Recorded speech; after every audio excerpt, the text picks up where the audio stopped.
Hello, Internet. It's time for a belated Wednesday serials. Thanksgiving week, things got weird, and I just didn't have time. But people are blowing up about this one. And I've heard some stuff said, and I kind of want to throw in my 2 cents, because this one hit me as particularly raw. And I've heard a lot of people, and they really enjoy it, and most what I've been hearing from that angle is, I mean, obviously they're going to want Peter Parker back at some point, but they want to see this story play out, and the fact that Dan Slott made them feel the way they did was a mark of great writing, or a great story, and they're on board. And to those people, for everything I'm about to say, to each their own, and I'm glad you're enjoying it. For me, this killed me because I'm a fan of Spider-Man, but a bigger point to this one is spoilers. So cut off this video. Too late for you, I'm sure, at this point, anyways. Big fan of body swap stories, and there are some interesting tropes and whatnot. Now, what's weird is, so you have about 90% of the issue of just Spider-Man running around being like, it's great to be Spider-Man. I like women. I'm going to get back together with Mary Jane. I'm going to swing around. Oh, I stopped a bank robber because that's what I do because I'm Spider-Man. Yeah. And you're just sitting in like this status quo land, and it's just like the most meaningless comic. I mean, whatever you feel about what came after, a good chunk of that, like, they could have set that up in 2-3 pages. Like,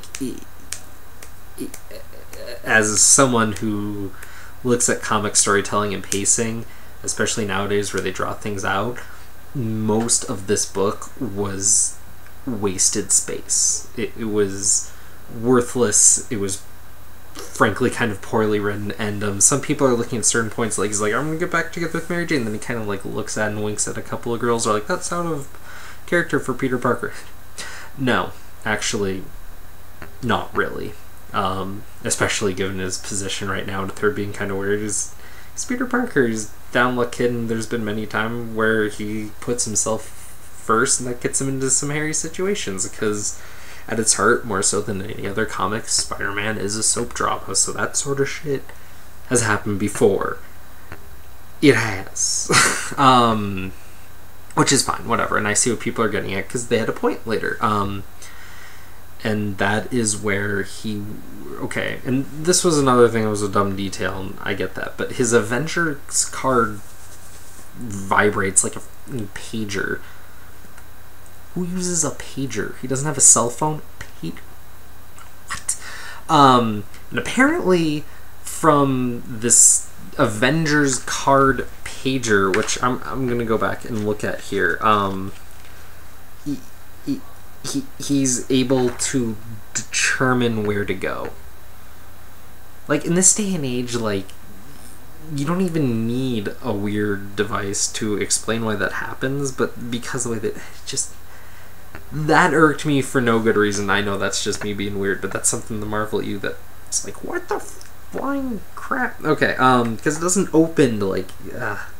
Anyways, so he goes in, the Avengers are all... going in, and there's this one line that also kind of bugged me, which kind of shows that Slott can't really do Wolverine, where Spider-Man's walking into Dr. Octopus, who's supposedly on his deathbed, so he's calling for Peter Parker, not Spider-Man. Okay, that's kind of a weird herring. Wolverine's like, hey kid, he starts messing with your head, no one cares if he pops off ahead of schedule, you got that? It's like, that's brutal for Wolverine normally, given the fact that Wolverine right now is a lot lighter because he's a teacher, and everything he went through in X-Force currently is just like, what the fuck? Anyways, that hit me as I read it right after I read X-Force, so I was like, what? No. Okay, whatever. So Spider-Man walks in, and then Peter Parker, and then you have that classic bit now. Yes, I'm Peter Parker. No, and then Dr. Octopus Body's like, no, I'm Peter Parker. And then apparently the body swap had happened. Now, what kills me about this is that in body swap stories, there are two very important details that are completely glazed over here. The first is the MacGuffin of which the body swap happened, because that's going to give you a clue of where the story needs to go so that they can revert. Admittedly, I've never read a body swap story before where it just stays that way, except certain porn. But it's Spider-Man. The reverse is going to happen, so if you set that up to set up your story to be stronger later, that's important. Presumably it's not a mystical MacGuffin, it's some sort of scientific deal.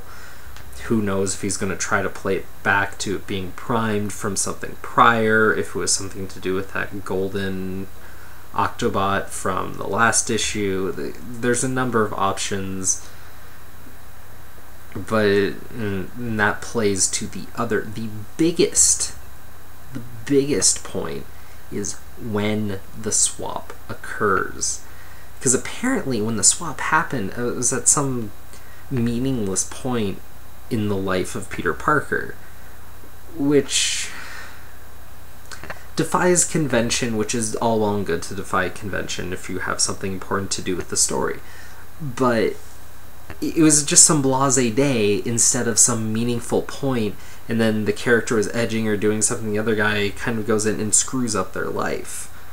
And Doc Ock just seems to be living his life, and for the most part no one can tell the difference. He seems just as heroic and just the same as ever, which makes no sense given every prior incarnation of Dr. Octopus that ever happened. And if you've read any of the origin of Dr. Octopus and how he came up, it makes no sense that he would act that way if he was given Spider-Man's position. I mean, he'd want to abuse it in some way. Maybe Slott will probably write this away in something and it will be better than where it's left right now. But my problem is, right now it's left at something that's just not particularly well written. It's very clear to me that he's losing steam, and he's been dealing with Spider-Man way before he took over Spider-Man, and did a big thing where he made One More Day irrelevant by doing something much smarter in a single issue of Avengers: The Initiative, number 7, I believe. And he's out of steam, and the whole point of Marvel now was to take these creators that were on a book, whether it had been a while or a really long while, and switch up the game so people could be fresh, rejuvenated, get some new things going, kind of breathe some life back into the Marvel Universe. And it's very clear that this is one of the books that needed to happen to, and it's the only major profile book that it is not happening to. And why? It's clear that it needed to happen, and it's not, and it's a touch frustrating. So now we're going to this whole Superior thing, and however that plays out, there's a few options at this point. And I don't know, it's just, as someone who's a really big fan of Slott when he took on, and even before when he was part of kind of the TV-ridden era run of Spider-Man, which was the Brand New Day and kind of beyond, but when it was the rotating creators 3 times a month doing that, he was a big part of that, and that was and so we've had a really long stretch of great, amazing Spider-Man with only a few issues here and there that were and recently it's just been kind of missing beats, and it's clear that it's just due to a bit of burnout. I mean, what else are you going to do with Spider-Man at this point? Which is funny, because Slott hasn't even tackled certain major players of the Spider-Man universe, not even major villains, but certain other characters have been kind of regulated, and there's some potential there that he's just glazed over. And I don't know. It seems like it's time to move on, and Marvel isn't doing it, so I'm gonna do it for myself. And I'm gonna give Up to Superior issue 1 a chance. At this point, the peripheral books, with the kind of my love of the core being done, I'm pretty much out there. And yeah, it's interesting to me that so many are considering this such a great shakeup. People are calling it a either a spoiler moment, which I find weird because once you read it, it's not a spoiler; it's a moment.